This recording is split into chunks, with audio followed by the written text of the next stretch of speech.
Assalamualaikum warahmatullahi wabarakatuh. Nama saya Nabila Lutfi Anissa. Saya akan menjelaskan tentang pengertian mobilitas. Mobilitas berasal dari kata Latin mobilis yang artinya mudah dipindahkan. Mobilitas sosial atau gerak sosial didefinisikan perpindahan orang atau kelompok dari strata sosial satu ke yang lainnya, baik menjadi lebih tinggi maupun lebih rendah. Bisa juga seseorang tersebut hanya berpindah peran saja tanpa mengalami perubahan kedudukan status sosialnya. Pengertian mobilitas sosial menurut Kimball Young dan Raymond Wimbeck adalah suatu gerak dan struktur sosial. Pengertian COVID-19. Virus jenis baru dari coronavirus yang menular ke manusia. Virus corona atau dapat juga disebut Severe Acute Respiratory Syndrome coronavirus adalah virus yang menyerang sistem pernapasan. COVID-19 adalah virus yang menyebabkan penyakit mulai dari gejala ringan sampai berat. Terdapat dua jenis coronavirus yang ada, yaitu yang pertama Middle East Respiratory Syndrome atau MERS dan Severe Acute Respiratory Syndrome atau SARS. COVID-19 adalah penyakit yang belum pernah terjadi pada manusia. Virus penyebab coronavirus ini dinamakan SARS-CoV-2. Gejala-gejala yang ditimbulkan yaitu gangguan pernapasan akut seperti demam, batuk, dan sesak napas. Masa inkubasi virus rata-rata 5-6 hari dengan masa inkubasi terpanjang selama 14 hari. Pada pasien yang sudah terinfeksi virus corona dapat menyebabkan pneumonia, sindrom pernapasan akut, gagal ginjal, dan bahkan kematian. Tanda-tanda dan gejala klinis yang dilaporkan pada sebagian besar kasus adalah demam, dengan beberapa kasus mengalami sesak, kesulitan bernapas, dan pneumonia di kedua paru-paru. COVID-19 pertama kali ditemukan di Wuhan, Cina pada akhir Desember 2019. Virus ini menular dengan cepat dan telah menyebar ke wilayah lain di Cina dan beberapa negara termasuk Indonesia. Hal ini menyebabkan beberapa negara di luar negeri menerapkan kebijakan memberlakukan lockdown dalam rangka mencegah penyebaran virus corona. Yang selanjutnya yaitu dampak dari mobilitas atau perpindahan penduduk. Secara umum, dampak dari mobilitas itu sendiri terbagi menjadi dua, yaitu dampak positif dan dampak negatif. Dampak positif dari mobilitas yaitu meningkatkan kesejahteraan penduduk, mempercepat perubahan sosial, mendorong seseorang untuk lebih maju, dan meningkatkan kualitas hidup seseorang. Nah, sedangkan dampak negatif dari mobilitas atau perpindahan penduduk yaitu menyempitnya lahan penduduk. Yang kedua yaitu gelandangan dan pengangguran meningkat dan kriminalitas yang tinggi, serta terjadinya konflik sosial. Namun pada saat ini sedang terjadi pandemi COVID-19 yang merebak ke seluruh dunia.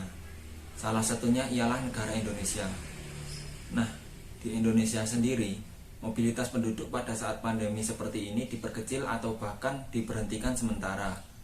Hal ini bertujuan untuk mengurangi dampak-dampak yang terjadi pada saat pandemi COVID-19 ini. Dampak dari mobilitas penduduk pada saat pandemi seperti ini yaitu meningkatkan angka penularan virus, meningkatkan rantai penyebaran virus, dan bahkan meningkatkan angka kematian yang tinggi karena terpapar oleh virus COVID-19 ini.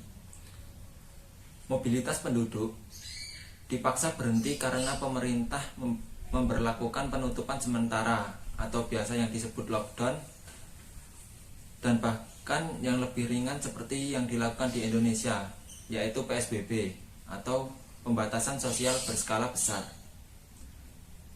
Kebijakan pemerintah ini diambil dengan tujuan menghentikan penyebaran virus corona karena penyebaran virus ini berhubungan erat dengan pergerakan manusia dari satu tempat ke tempat yang lainnya.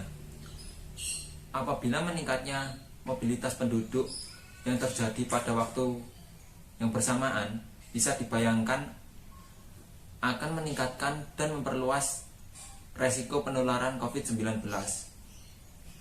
Untuk mengatasi hal tersebut, pemerintah menjalankan program yang bernama PSBB atau pembatasan sosial berskala besar, lockdown, physical distancing, dan diam di rumah jika tidak ada keperluan yang terlalu penting.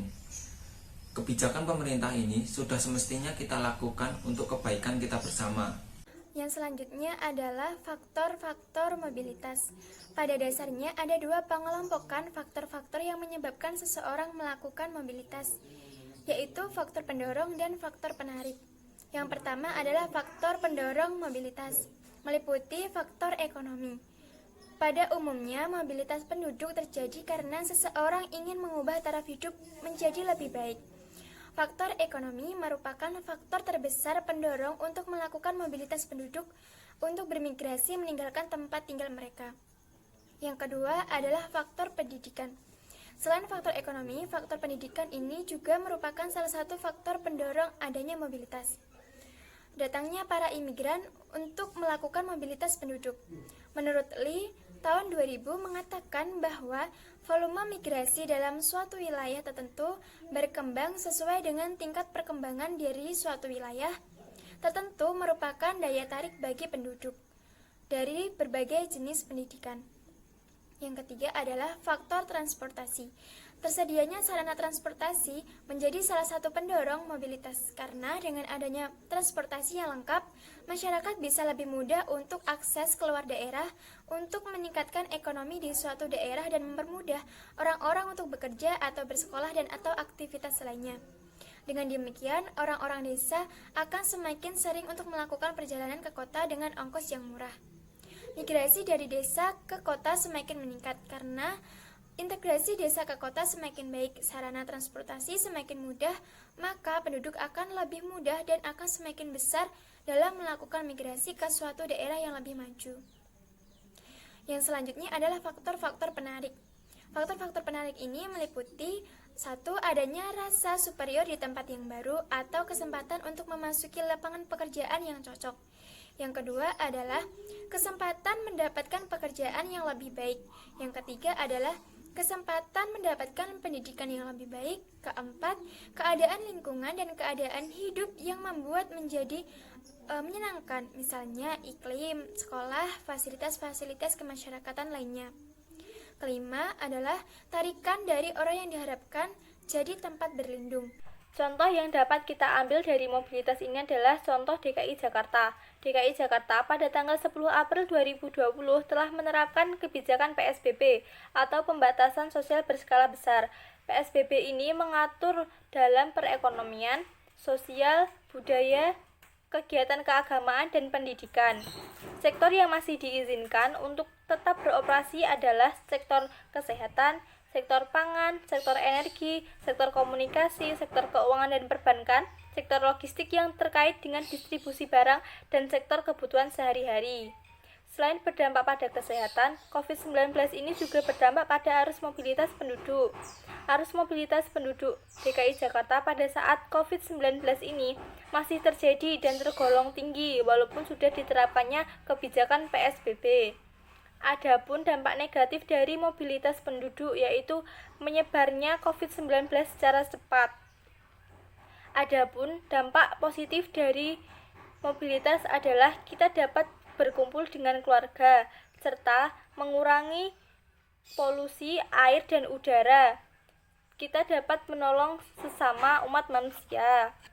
Adapun peluang yang dapat dihasilkan dari situasi pandemi ini antara lain adalah dengan membukanya lapangan pekerjaan baru, berjualan masker dan hand sanitizer, banyaknya pasar yang mengadakan penjualan sembako murah, peningkatan penjualan rempah-rempah. Upaya pemerintah untuk mengatasi laju persebaran COVID-19 akibat mobilitas yaitu dengan pembatasan transportasi penumpang, baik kendaraan umum maupun kendaraan pribadi, dengan memperhatikan jumlah penumpang dan menjaga jarak antar penumpang. Pemprov DKI Jakarta akan membatasi jam operasional dan jumlah penumpang hingga 50%. Jam operasional transportasi umumnya menjadi pukul 6 sampai 6 sore waktu Indonesia Barat. Kemudian untuk layanan ekspedisi barang termasuk sarana angkutan roda 2 berbasis aplikasi yaitu ojek dalam jaringan hanya diperbolehkan mengangkut barang saja selama PSBB. Maka sepeda motor dihimbau tidak untuk penumpang atau satu motor hanya terdiri satu orang.